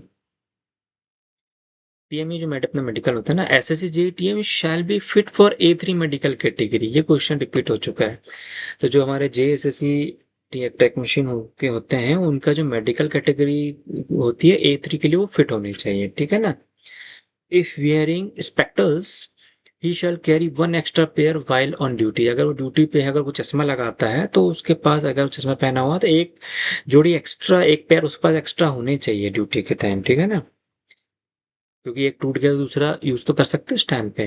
technicians and helper working और track machine shall be fit in A3 medical categories, ठीक है ना। तो ये नया चेंजेस किया गया है। टेक्नीशियन और हेल्पर जो ट्रैक मशीन में काम करेंगे वो ए3 के लिए मेडिकल कैटेगरी उनकी फिट होना चाहिए। ये क्वेश्चन भी रिपीट हो सकता है क्योंकि पहले भी आ चुका है। जो मशीन में टेक्नीशियन और हेल्पर्स होते हैं वो किस मेडिकल कैटेगरी के लिए फिट होने चाहिए, तो ये ए3 के लिए फिट होने चाहिए, ठीक है ना। ठीक है, next, this shall be recorded in certificate of medical fitness at the time of joining and certificate of periodic medical examination, जिसको पीएमई कहा जाता है, during the course of service. जो जब इक्विपमेंट होता है उस टाइम मेडिकल होता है, तो उस टाइम पे इनका पीएमई जो होता है वो देख लिया जाता है कि किस में कैटेगरी के लिए फिट है वो, ठीक है ना। The employee will inform his immediate supervisor 60 days in advance or expiry of his medical certificate। अगर किसी का मेडिकल पीएमई जो है तो 60 डेज के अंदर में एक्सपायर होने वाला है, तो वो अपने इमीडिएट सुपरवाइजर को बता देंगे कि भाई अगले 60 दिनों में मेरा मेडिकल ड्यू होने वाला है, इसलिए हमारा पीएमई करवा लिया जाए, ठीक है ना। तो employee will expeditiously booked for PME. फिर एम्प्लॉय को क्या है, पीएमई के लिए पीएमई के लिए बुक कर जाए। पीएमई मतलब पीरियोडिकल मेडिकल एग्जामिनेशन। ये फुल फॉर्म भी हम लोग याद रखने हैं जो कभी कभी रिपीट हो जाते हैं। पीरियोडिकल मेडिकल एग्जामिनेशन पीएमई के लिए बुक किया जा सकता है, ठीक है ना। नेक्स्ट है technical training. All SSC JETM or undergo initial as well as refresher training imparted by IRTMTC Indian railway track machine training centre Allahabad, जो कि प्रयागराज हो गया जिसका नाम, successfully refresher technical training shall be done every 3 years। ठीक है ना, ये भी क्वेश्चन रिपीट होता है यहाँ पे। क्वेश्चन फिर बनता है कि जो ट्रैक मशीन सुपरवाइजर्स होते हैं उनका रिफ्रेशर कोर्स के लिए, टेक्निकल ट्रेनिंग के लिए कितने सालों में किया जाता है, तो एवरी 3 years में उनका रिफ्रेशर कोर्स किया जाता है। ठीक है ना। Certificate of satisfactory competency of training should be kept in the personal custody of office and produce when required. और जो सर्टिफिकेट होगा उसकी ट्रेनिंग जो किया हुआ है, तो वो मशीन जो अपने एसएससी जेई वो अपने खुद के पास रखेंगे, और जब जरूरत होगी पूछा जाएगा तो वो उसको जरूरत होगी तो अपना वो दिखाएंगे रिकॉर्ड। ठीक है ना। और जीएसआर ट्रेनिंग की टेक्निकल ट्रेनिंग जी अपने कहाँ होता है, आईआईटीएमटीसी प्रयागराज में होता है, जो कि हर 3 साल में होता है। फिर जीएसआर ट्रेनिंग जो होती है क्या होता है, all SSC JEE TM are to be undergo initial as well as refresher training in GNSR successfully। ठीक है ना। तो जो JEE TM होता है वो initial course as well as refresher course GNSR का सक्सेसफुली कंप्लीट होना चाहिए। Refresher GNSR training shall be done every 3 years। ठीक है ना, ये भी हर 3 साल में किया जाएगा। जीएसआर की ट्रेनिंग जो होती है हर 3 साल में की जाती है। आईआईटीएम टेक्निकल ट्रेनिंग भी हर 3 साल में होता है, और जीएसआर की ट्रेनिंग भी हर 3 साल में होती है। Certificate of satisfactory completion of training should be kept in personal custody of the official and produce when required. Same वही चीज कि जो सर्टिफिकेट अब ट्रेनिंग कर लिया, तो ट्रेनिंग के जो सर्टिफिकेट है वो अपने पास रखे जाएगी और जरूरत होने पर दिखाया जाएगा। ठीक है ना। रूट और लोड लर्निंग की हम बात करते हैं। It will be responsible of SSC JTM working working the machine to acquaint himself with the system of working, location of signal and other local condition affecting running of train on a section of the railway over which he is to work, and if he is not so acquainted with any portion of the railway over which he is to work, obtain the service of qualified railway who is conversant with it to assist him by requesting to the office of deputy CTM line. Rule learning के बारे में है कि उसको proper अपनी rule learning के बारे में जानकारी रखना चाहिए, सेफ वर्किंग और उसको प्रॉपर जानकारी होनी चाहिए सिग्नल्स के बारे में, है ना। फिर JSSTM will make trip in the cab of locomotive of train for initial road learning, for acquainting with the section as well as subsequent if required, for reacquainting with the section as stipulated in GSR of the railway। ठीक है ना। जो load learning की जाएगी locomotive के cabin में, जो driver रहते हैं, लोको पायलट्स रहते हैं, उस कैबिन में बैठकर साथ उनके साथ रह के लोड लर्निंग की जाएगी। ठीक है ना। Entry to this effect shall be made in the diary by the employee and countersigned by LI or SSCTM SDI or concern satellite depot. ठीक है ना। जो लोड रनिंग का उन्हें कर लिया तो वो फिर उसकी एंट्री जो उनको पर्सनल डायरी दी जाएगी उसमें उसकी एंट्री की जाएगी, और फिर उसके काउंटर साइन एलआई के द्वारा या एसएससीटीएम हमारे सैटेलाइट डिपो इंचार्ज के द्वारा उसकी काउंटर साइन की जाएगी। ठीक है ना। For this purpose posting of at least one LI in each division depending on the number of machine, number of SSC JETM shall be ensured। तो जो है इसके लिए एक एलआई की पोस्टिंग की जाती है, लेकिन नंबर जो भी डिपेंड करता है कि नंबर ऑफ मशीन कितनी है या नंबर ऑफ जेएसएससी के, तो बहुत सारे जेएसएससी है तो फिर एक थोड़ी दे पाएंगे, इसलिए फिर एक एलआई को नॉमिनेट कर दे जाएंगे जो बैचेस बना के कि 10 आप देखेंगे 10 आप देखेंगे, तक जितने लोगों को काउंसिल करके उनका वो कर सकते हैं। ठीक है ना। नेक्स्ट है competency certificate. SSJTM shall be considered competent to operate the machine only if he possess valid machine competency। ठीक है ना। जो कंपनी सर्टिफिकेट SSJTM जो है मशीन को का वो ऑपरेट करेंगे जब उनका वैलिड कंपिटेंसी सर्टिफिकेट होगा। ठीक है ना। फिर आता है machine competency certificate is to be issued to SSC JTM by the deputy CTM line or any official authorize by him. ये अगेन इंपॉर्टेंट क्वेश्चन यहाँ से बनता है कि जो मशीन कॉम्पिटेंसी है वो कौन इशू करता है। तो मशीन कॉम्पिटेंसी सर्टिफिकेट जो है डिप्टी सीटीएम साहब हम जो है वो इशू करते हैं। ठीक है ना। This certificate will be issued as proforma annexure 7.3।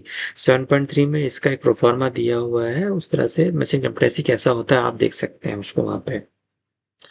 After ascertaining the successful completion of technical training, GNSR training and his medical fitness, ये सर्टिफिकेट कब इशू किया जाता है? After completion of successful after ascertain the successful completion of technical training, GNSR training और medical fitness, मतलब उसके पास तीनों चीज होगी तभी मशीन कंपिटेंसी उसको इशू की जाएगी। ठीक है ना। मतलब आपकी टेक्निकल ट्रेनिंग होगी, मतलब या टीएमटीएसी इलाहाबाद की प्रयागराज की ट्रेनिंग, जीएसआर जेडआरटीए की जो ट्रेनिंग होती है और पीएमई अगर वो फिट है, तीनों उसके पास है, तभी उसको कॉम्पिटेंसी मशीन कॉम्पिटेंसी इशू की जाएगी। The validity of this certificate will be up to the earliest expiry date of the three. ठीक है ना। The for automatic section separate competency is issued to be issued for the as per the practice in the zonal language. ठीक है ना।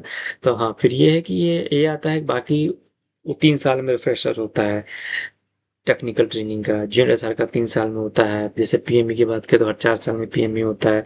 लेकिन machine compressive validity क्या रहेगी? तो मशीन कंप्रेसिव वैलिडिटी क्या रहेगी? The validity of this certificate will be up to the earliest expiry date of the three, मतलब इन तीनों में से किसी एक की जो पहले एक्सपायरी डेट होगी वो उसकी एक्सपायरी डेट होगी। जैसे मतलब टेक्निकल ट्रेनिंग है जो हमारा जनवरी 26 में खत्म हो रहा है, ट्रेनिंग हमारा मतलब तब तक वैलिड है। फिर ये हो जाएगा कि जनवरी 27 में जेएनएसआर खत्म हो रहा है, पीएमई जनवरी 28 में खत्म हो रहा है, तो हमारी जनवरी 26 में अगर खत्म हो रहा है टेक्निकल ट्रेनिंग, तो हमारा मशीन कंप्रेसिंग की वैलिडिटी जनवरी 26 में ही खत्म हो जाएगा। ठीक है ना। भले ही इधर दोनों ज्यादा है, नहीं तो यहाँ जो इनमें से जिसकी वैलिडिटी अर्लियर्स होगी उस वो उसकी एक्सपायरी डेट होगी। ठीक है ना, समझ गए। और ऑटोमेटिक सेक्शन के अलग होता है जो कि हर रेलवे में जिस पर प्रैक्टिस जो है उसके बारे में दिया गया है। ठीक है ना। अब आपको एनेक्सर दिखाते हैं। ठीक है। एनेक्सर 7.2 में पर्सनल डायरी की बात की गई, जो हर जेएसएससी को एक पर्सनल डायरी दी जाएगी, उसके बारे में दिया हुआ है। तो जैसे ये फोटो हो गया, कॉन्ट्रेक्शन एक्शन एएन सब हमारे करेंगे इसके बारे में। फिर इंडेक्स रहेगा, सेल पर्टिकुलर सारी इंफॉर्मेशन रहेगी इसमें। फिर किस पेज में आपका ट्रेनिंग के आईआईटीएम से ट्रेनिंग है, JTC training, PME, machine competency, LRD, inspecting officer, ये सब जानकारी अवार्ड्स मिले हैं। ठीक है ना। इन सब चीज़ों के बारे में रहता है। ये पर्टिकुलरली आपकी एक डायरी, कंप्लीट एक डायरी होती है, वो डायरी रहती है इस तरह से। देखो ये होते हैं इसमें, ये हमारा पूरा बायोडाटा रहता है, उसमें कुछ अलग बहुत सारे पेजेस होते हैं, हर अलग पेज में क्या रहेगा। ठीक है ना। ये सब इंफॉर्मेशन है, जैसे आईआईटी से ट्रेनिंग इनिशियल रिफ्रेशर कब से कब तक थी, नेक्स्ट ड्यू कब है। ठीक है ना। फिर एसएससीटीएम सैटेलाइट डिपो इंचार्ज के द्वारा इसको वेरीफाई साइन किया जाएगा, जो भरा रहेगा ना उसको वो सर्टिफाई करेंगे। ठीक है ना। जैसे ट्रेनिंग होगा, स्पेशल कोई कोर्स किया है तो जेडआरटीआई से अपन ने जीएनएसआर की ट्रेनिंग किया है तो कब से कब तक किया है, वैलिडिटी कब है ना, ये सब रहेगा। फिर नेक्स्ट है पीएमई के बारे में, तो पीएमई के बारे में इसमें एंट्री की जाएगी। देखो ये लिखा ना, up to age of 45 at 4 year, मतलब हर, ये इंपॉर्टेंट है, ये इससे क्वेश्चन बनते हैं। अप टू एज ऑफ 45, 45 साल की उम्र तक जो होता है हर 4 साल में एक बार होता है। For age between 45 to 55 at 2 years, मतलब 45 से 55 तक हर 2 साल में पीएमई होता है। ठीक है ना। और फिर अब वो एज ऑफ 55 एवरी ईयर, 55 साल के बाद हर साल होता है। ठीक है ना। फिर मशीन कॉम्पिटेंसी की बात हो जाएगी। ठीक है ना।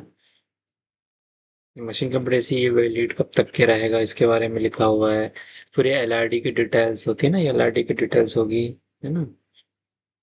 उसके बाद इस तरह से ये इंस्पेक्टर ऑफिसर भी कौन है ना, ये सब। और फिर आता है नेक्स्ट सर 7.3 था जो कॉम्पिटेंसी सर्टिफिकेट के बारे में था।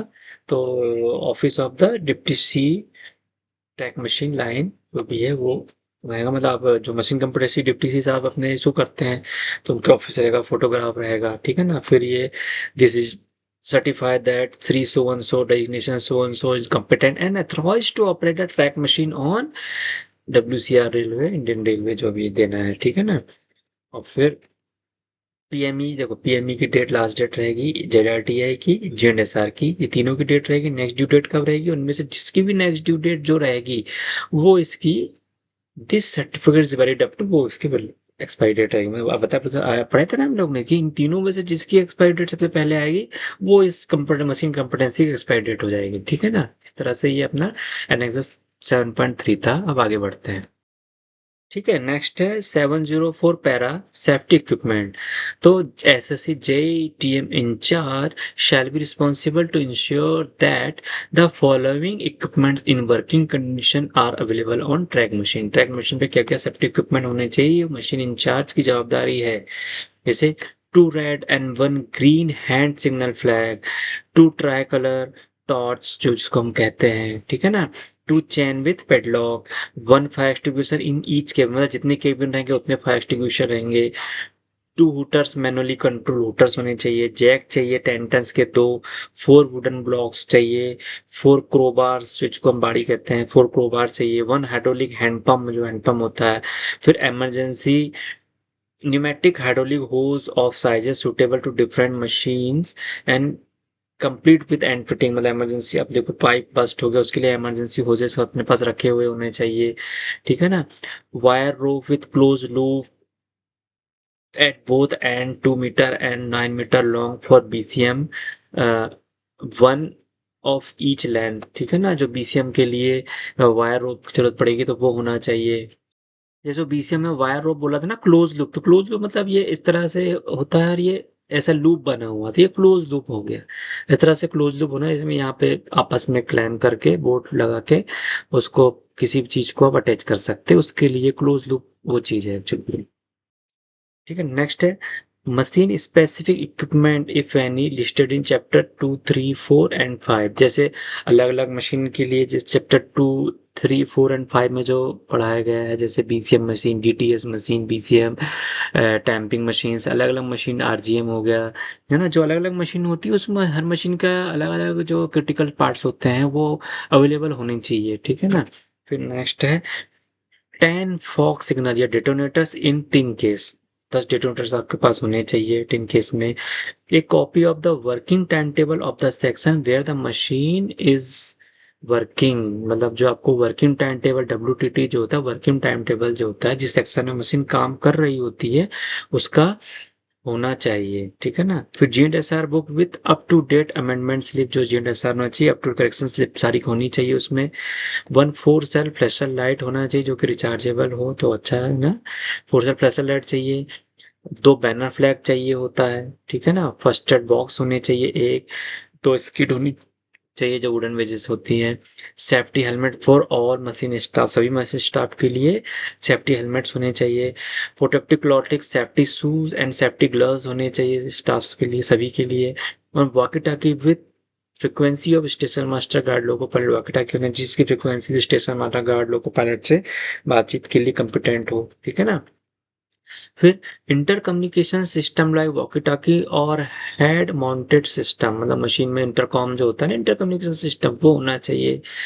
Track machine manual with up to date correction slip होनी चाहिए, ठीक है ना। एक्सीडेंट मैनुअल होना चाहिए और टेल लैम्प होना चाहिए, इस तरह की ये सेफ्टी आइटम्स होने चाहिए।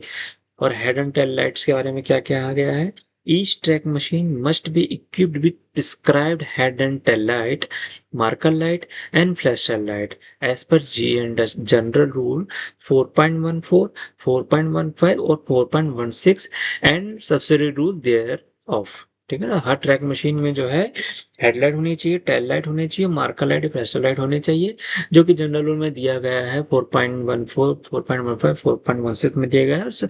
उसके अकॉर्डिंग जो सब्सिडी रूल दिया हुआ है वो हर मशीन रेलवेज का अलग अलग होता है ना, उसके अकॉर्डिंग जो दिया उसको फॉलो करना है, ठीक है ना। Each machine shall display LB or tail lamp when moving alone, अगर कोई मशीन सिंगल मशीन मूव कर रही है तो उस पे एलवी या टेल लैम्प लगा होना चाहिए हर मशीन में।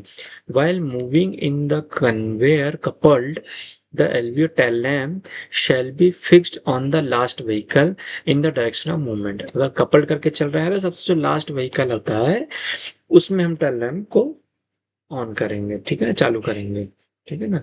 अब नेक्स्ट है रूल्स ऑफ ऑपरेशन जनरल, जो पैरा 705 है उसके बारे में।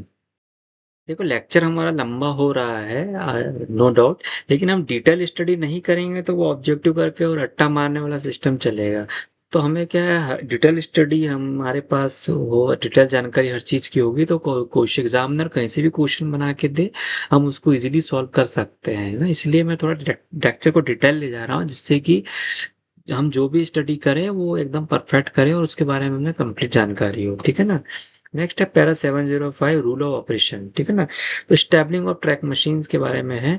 When the track machine are or is stabled at the station, SSC JTM incharge shall ensure that it is clear of fouling mark and trap and necessary precautions against rolling down such as pinning down, hand pump, chaining, provision of skid is taken according with the G&SR. मतलब machine को stable करने के लिए क्या क्या provision लिए जाते हैं जी&एसआर में वो दिए गए हैं, जैसे स्किड लगाना, हैंड ब्रेक लगाना, प्रॉपर सिक्योर है, फॉलिंग मार क्लियर है, ये सब देखना हम लोग को, देखकर मशीन को स्टेबलिंग करना चाहिए, ठीक है ना। तो नेक्स्ट है shunting of track machine.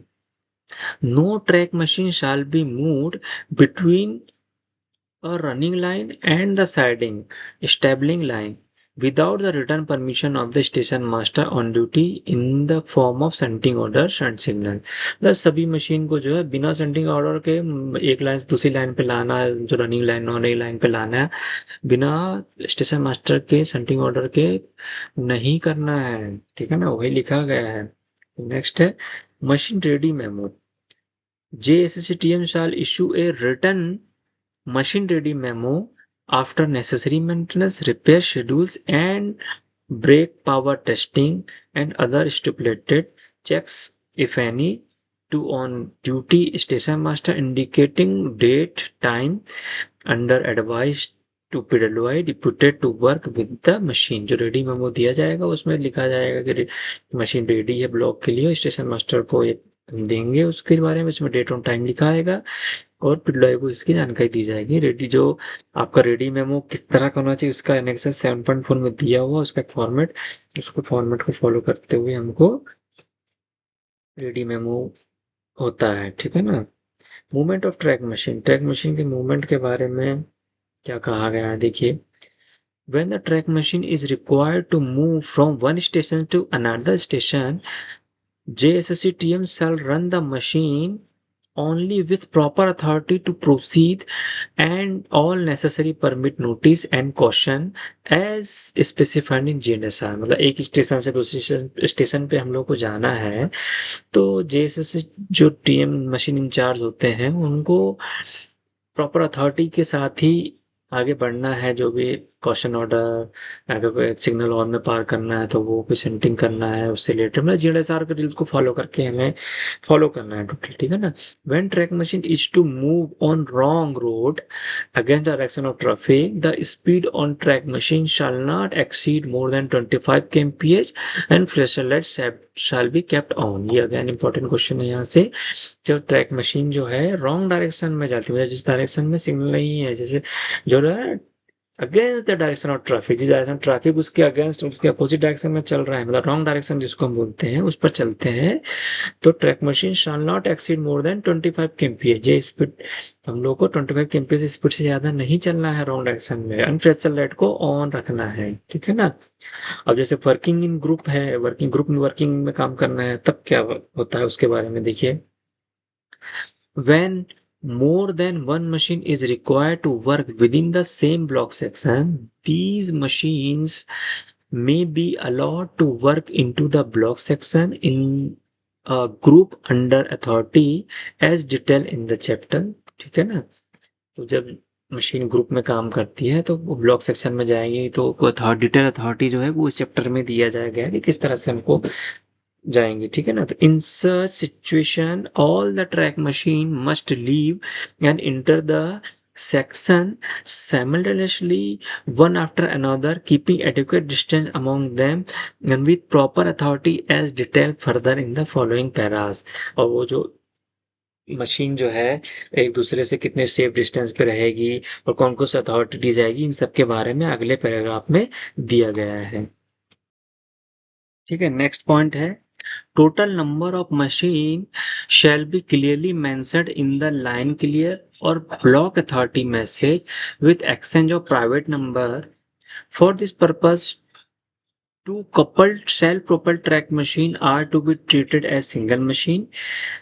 The track machine with one BFR like UTV shall also be treated as single machine.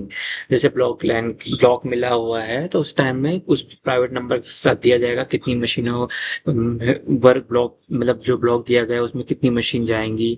ठीक है ना। तो फिर जो जैसे दो ट्रैक मशीन को आपस में कपल कर लिया जाता है तो वो एक मशीन की जैसे काम करती है। जैसे ट्रैक मशीन जैसे यूटीवी होता है, अगर उसके साथ बीएफआर कपल है तो वो एक सिंगल मशीन ट्रीट की जाएगी। ये नहीं कि बीएफआर अलग है और यूटीवी अलग है, no. BFR UTV is a complete, it is a single machine, है ना। फिर in in case of group machine entering into the block section of working and back and entering the station after working, the first machine shall pass to dispatch or reception or last stop signal as the case may be in off position where signal is given, and all other machines shall be piloted by competent railway servant following first machine with signal in on position. ठीक है ना। तो जो machine group में अगर machine work करती है तो जब मशीन काम करके वापस आएगी तो फर्स्ट मशीन को रिसेप्शन सिग्नल से एंटर किया जाएगा। ठीक है। या फिर लास्ट स्टॉप सिग्नल पे खड़ी होंगी, फिर वहां से एक पर्टिकुलर उसका 4.65 पैरा जो जीएसआर का उसमें इसके बारे में प्रॉपर लिखा हुआ है तो उसको फॉलो करना है सारे स्टेप्स को। ठीक है ना, वही सब बताया गया है इसमें। In case where machine are followed on paper authority instead of signal SSC way or SSC JTM, in the first machine will receive the authority and other machine will follow up duly piloted by competent railway servant. अगर जैसे machine को paper authority के through जो signal नहीं आ रहा है, paper authority के through machine को एंटर किया जा रहा है या रिसीव है ना, रिसीव किया जा रहा है, तो पहली जो मशीन होगी उसको तो सिग्नल मिलेगा, पीछे वाली मशीन को नहीं आएगा। तो उस कंडीशन में क्या हो जाता है, फर्स्ट मशीन पे जो रहेगा वो उसको रिसीव करेगा, बाकी जो रूल है बाकी मशीन को कंप्यूटर रेलवे सेगमेंट जो पॉइंट्समैन है उसके द्वारा उसको पायलटेड किया जाएगा बाकी मशीन को। ठीक है ना। फिर आगे क्या बोलता है, normally machine shall not work in group while visibility of track is restricted due to sharp curve and steep gradient। जैसे जहाँ पे शार्प कर्व हो या स्टीप ग्रेडियंट हो, मतलब विजिबिलिटी जहाँ पे पुअर हो वहां पे ग्रुप ऑफ मशीन वर्किंग नहीं करना चाहिए, नहीं तो ग्रुप ऑफ एक्सीडेंट हो सकता है। ठीक है ना, एक्सीडेंट से ही कॉलिजन हो सकता है ना, आपस में टकरा सकती है स्पीड है ना, उसके लिए तो इसीलिए जहाँ विजिबिलिटी हो, कम हो, शार्प कर्व हो, स्टीप ग्रेडियंट हो, तो उस कंडीशन में नॉर्मली बोला, नॉर्मली जो है ग्रुप में मशीन वर्किंग नहीं करनी चाहिए। और इन exceptional cases due with due precautions कर सकते हैं, प्रिकॉशन लेके हम कर सकते हैं। ठीक है ना। Where the working of track machine group is indispensable, like that is like deep screening, track relaying site, etc., the necessary block protection shall be done as per para 806 of IR Indian Railway PV manual, and special precautions shall be taken in para 811 of Indian Railway PV manual for the first machine facing the direction of traffic in double line section and for the front and rearmost machine in the single line section. वही चीज कहा ना, अगर normally तो visibility poor हो, sharp curve हो, steep gradient हो, तो वहां पे तो ग्रुप ऑफ मशीन वर्क नहीं करनी चाहिए।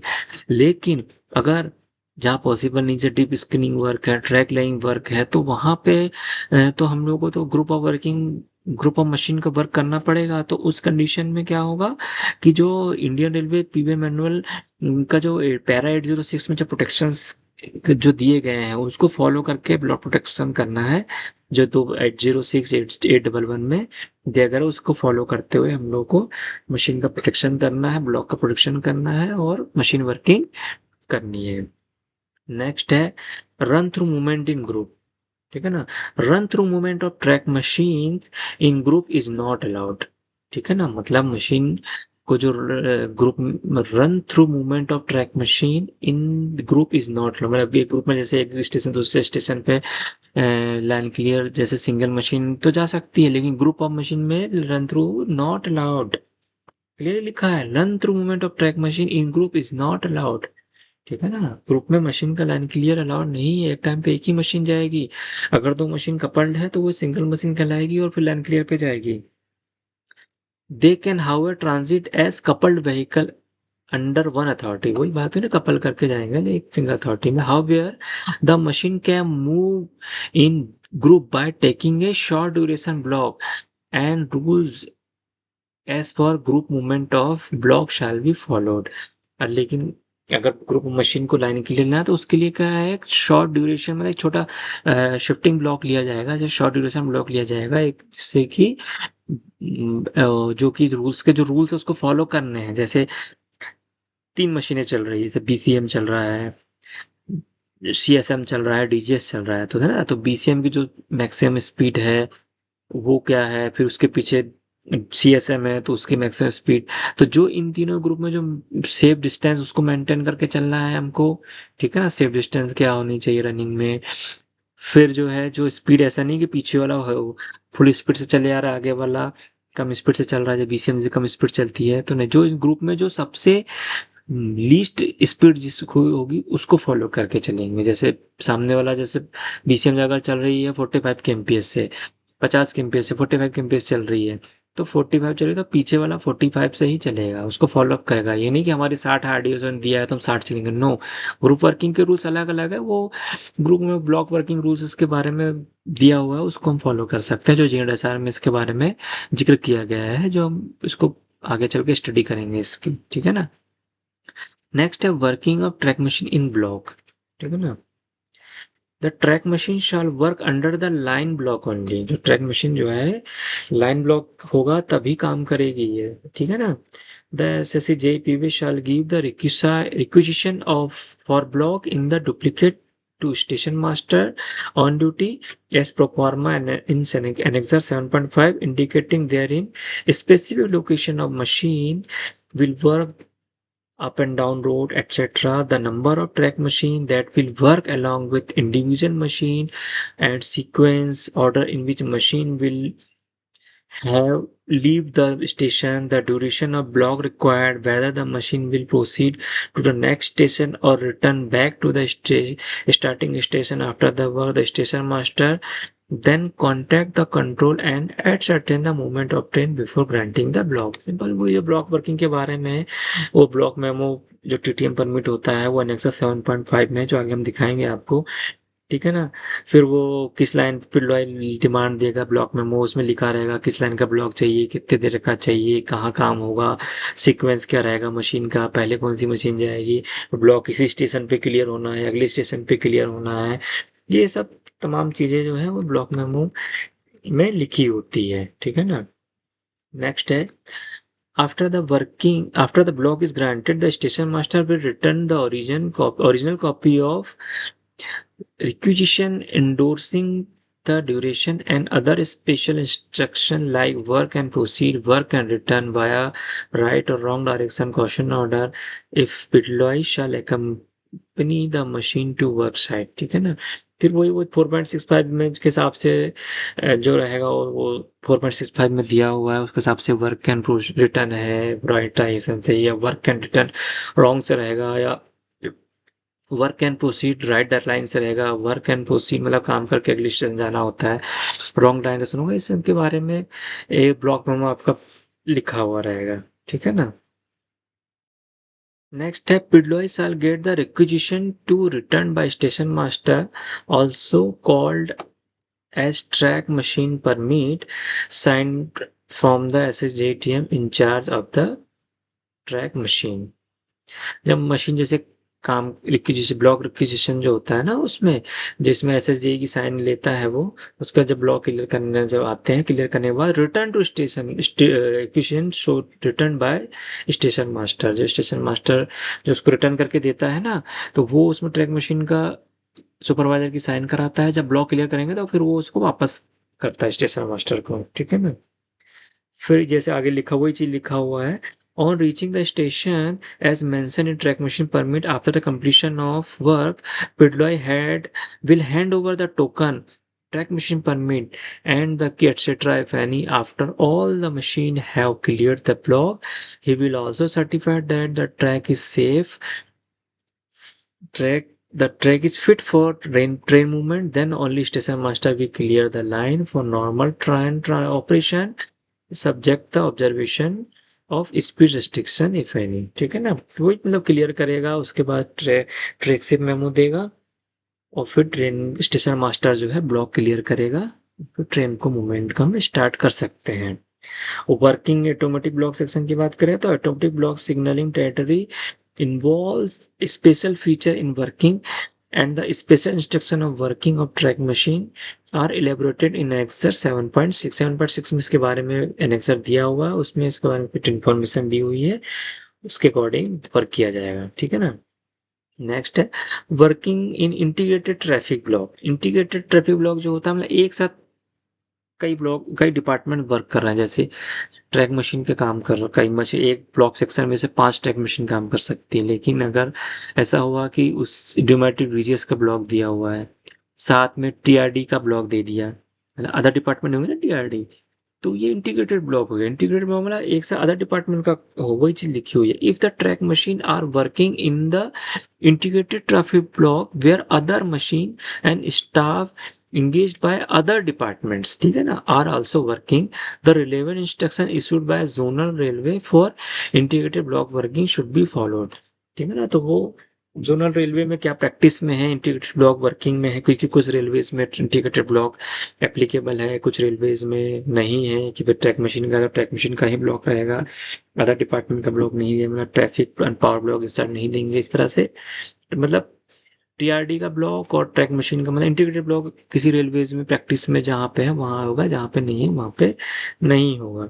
Use of cell phone on track machine, all supervisory staff in the track machine as well as at the track machine site is prohibited from use of mobile phone during movement and working of track machine except in emergency or when it is extremely necessary. ठीक है ना, जो track machine supervisor है उनको mobile का उपयोग बिल्कुल strictly prohibited है मशीन मूवमेंट के दौरान और वर्किंग के दौरान, लेकिन एक्सेप्ट इन इमरजेंसी, कोई इमरजेंसी है तो उस समय में यूज कर सकते हैं। जैसे फेलियर के बारे में, ब्रेकडाउन के बारे में इंफॉर्मेशन देना है या कोई ऐसे स्टैंड हो रहा है उसके बारे में इंफॉर्मेशन देना है तो उस समय में वो यूज कर सकते हैं, वो इमरजेंसी केसेस की बात हो गया।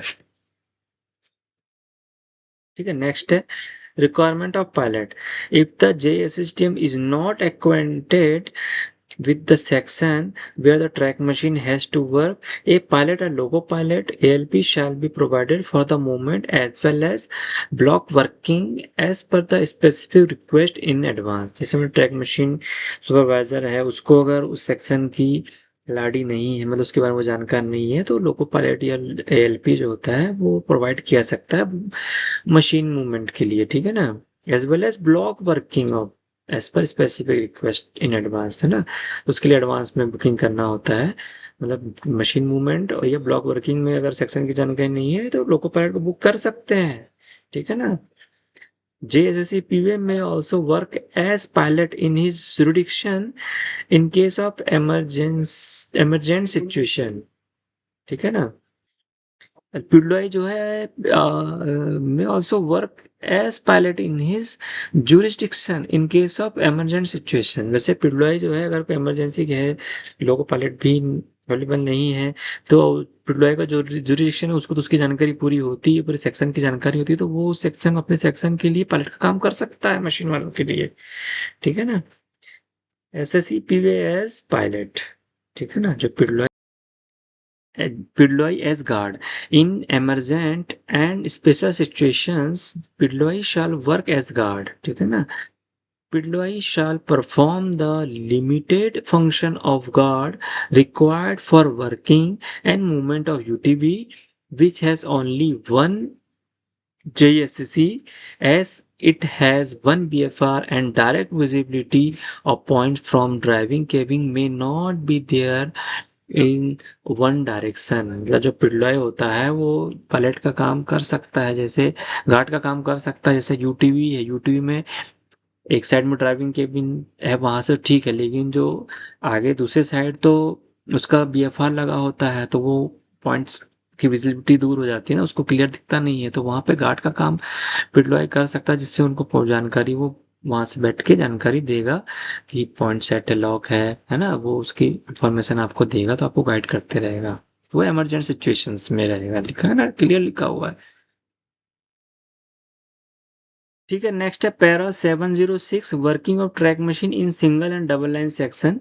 सिंगल लाइन सेक्शन में वर्क एंड प्रोसीड, मतलब काम करना और अगले स्टेशन पे क्लियर करना सिंगल लाइन पे, फिर आगे होगा वर्क एंड रिटर्न, मतलब काम करके उसी स्टेशन पे क्लियर करना। इस तरह बहुत सारी कंडीशंस दी हुई है, उसको हम आगे नेक्स्ट लेक्चर में पढ़ेंगे। ठीक है, ये 4.65 GSR में क्लियर दिया हुआ है, उसी का ये समराइज फॉर्म में हमारे पास दिया हुआ है, उसके हम स्टडी करेंगे, नेक्स्ट लेक्चर में करेंगे। ठीक है, थोड़ा लेक्चर हमारा थोड़ा डिटेल हो रहा है, लेकिन डिटेल से आप लोगों को आई होप सो कि अच्छा समझ में आ रहा होगा। तो 706 नेक्स्ट हम नेक्स्ट लेक्चर में करेंगे। Okay, thank you very much.